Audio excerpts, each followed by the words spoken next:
The world is old, and the taste of the wind is dust. Nearly 7 million years ago, the late Miocene landscape of Africa is a mosaic of retreating forests and expanding savannas. For this small family group of proto-hominids, a species teetering on the cusp of the great human journey, life has been stripped to a single, brutal imperative: find food. A prolonged drought has baked the earth into a cracked, red plate. The usual sources of sustenance, fruits, tubers, insects, have withered to almost nothing. The clan's ribs are a cage of sharp lines beneath their hairy skin. Their children's eyes are large and hollow. This is the reality of their prehistoric life. A slow, grinding attrition under a merciless, wait-minus hot sun. They are driven by desperation to the edge of a drying riverbed, a place of danger and opportunity. Here, the last vestiges of green cling to life. And here, the grey beasts come to drink. They see them in the distance. A herd of Deinotherium, walking hills of grey flesh. They're strange. Downward minus curving tusks like giant matrix grafted to their jaws. They are colossal, powerful, and utterly beyond the clan's ability to hunt. These human ancestors are scavengers and opportunists, not giant slaves. They watch with a mixture of awe and hunger, their own smallness thrown into sharp relief by the scale of these creatures. They may see it. The calf, small and unsteady on its legs, has wandered a few fatal yards from its mother's massive flank. A flicker of communication passes through the hominid group, not a word, but a shared, electric understanding. A hard choice presents itself. Risk the incandescent fury of the herd for the promise of meat that could sustain them for weeks, or remain safe and starving. Hunger makes the decision for them. This is a flicker of their dawning humanity, the ability to form a complex, cooperative plan in absolute silence. It is the very essence of community in the face of annihilation.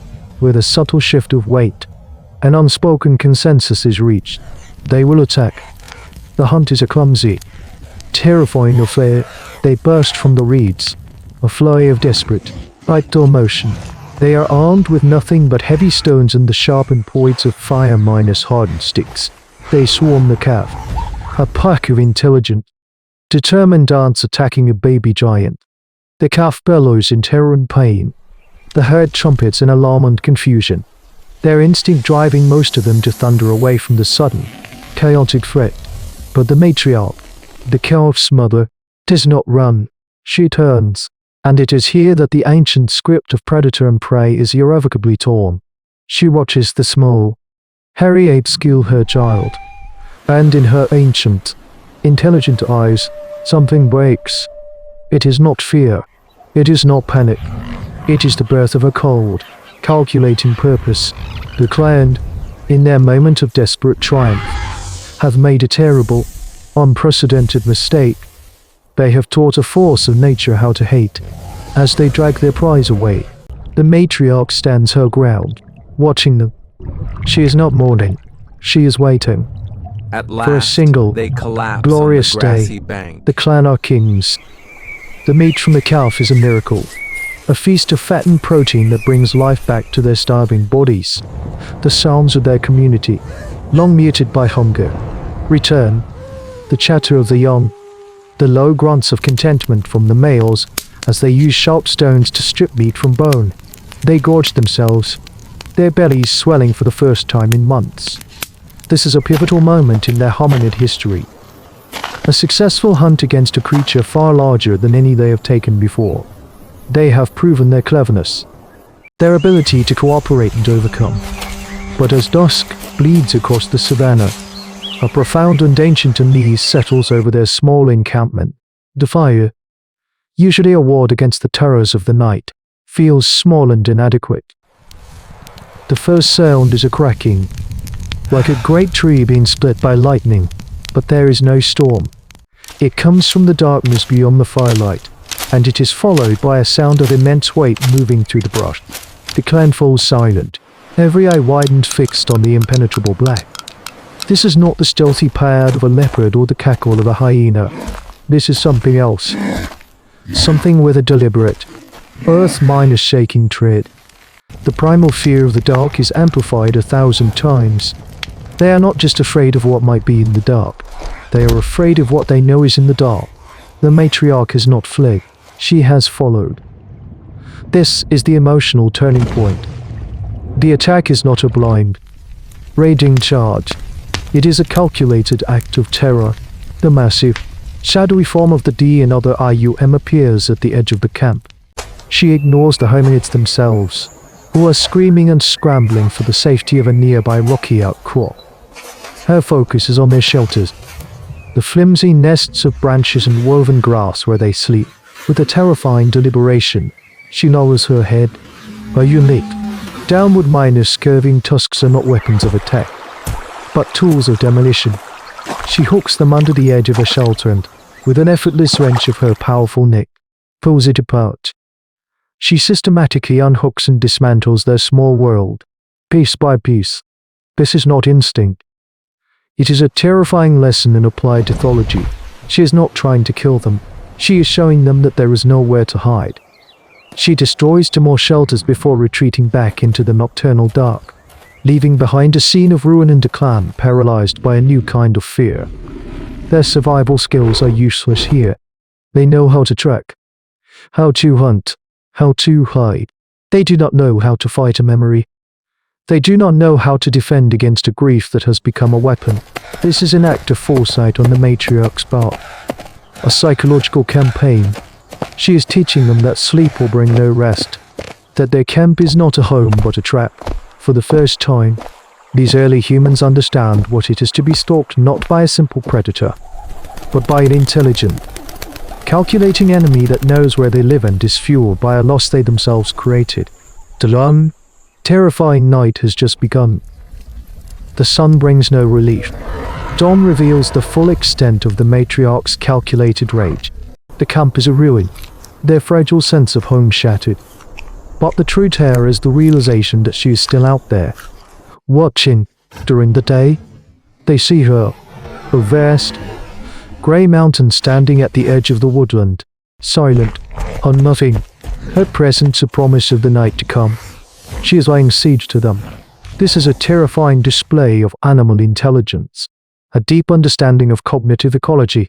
She knows they need to forage, to find water, and she knows her presence spins them in place. Her stillness a more effective prism than any cage. The meat they want is now a curse, a dwindling resource in a camp they cannot leave. The second night is a refinement of her terror. She does not attack the shelters again. Instead, she circles the camp, just beyond the reach of the firelight. For hours, she is a phantom of immense weight. Her footsteps are slow, deliberate drumbeat that syncs with their panicked hearts. She makes no sound, save for the occasional, ground minus shaking exhalation of breath. The clan huddles together around the fire, armed with their pathetic sticks and stones, sleep in impossible luxury. They are being broken, not by physical violence, but by the relentless, sleepless pressure of a superior foe. This is a war of nerves, and they are losing. A hard choice, the hardest of their lives, is beginning to form in the exhausted minds of the elders. The breaking point comes on the third day. A child, driven by thirst, makes a desperate run for the riverbed. The matriarch moves. She does not charge. She simply ambles forward, her immense body an impassable wall between the child and the water. The child freezes, screaming, until its mother can snatch it back to safety. The message is clear. There will be no food. There will be no water. There will be only this place, and her. They cannot win. They cannot even survive here. Their intelligence, the tool that allowed them to kill her cat, is now telling them in the plainest possible terms that they are outmatched. To stay is to die a slow, thirsty, terrified death. The decision is a silent, communal surrender.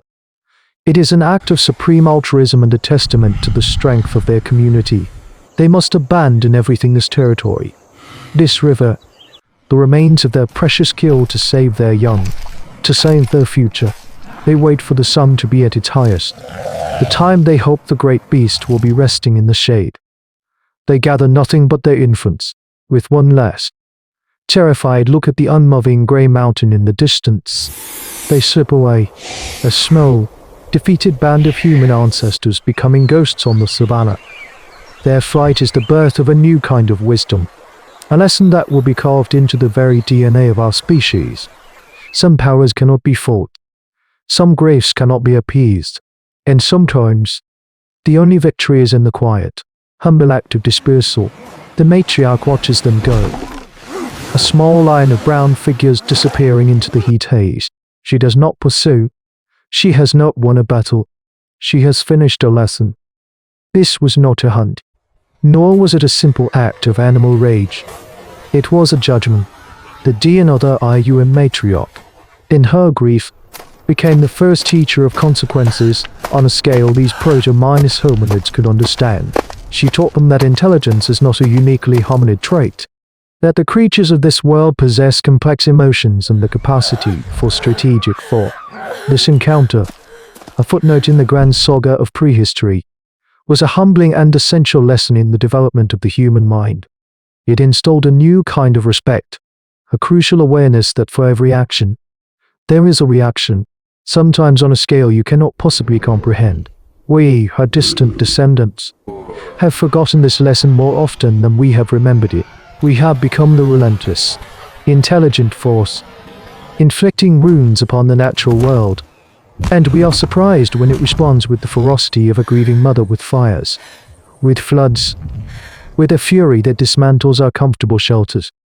Have we become so confident in our own power that we can no longer see the intelligent, unblinking eye of grief staring back at us from the darkness we have created? Nature's memory is long, and its lessons are sometimes carved in fear. But what happens when the monster is not an animal, but one of your own?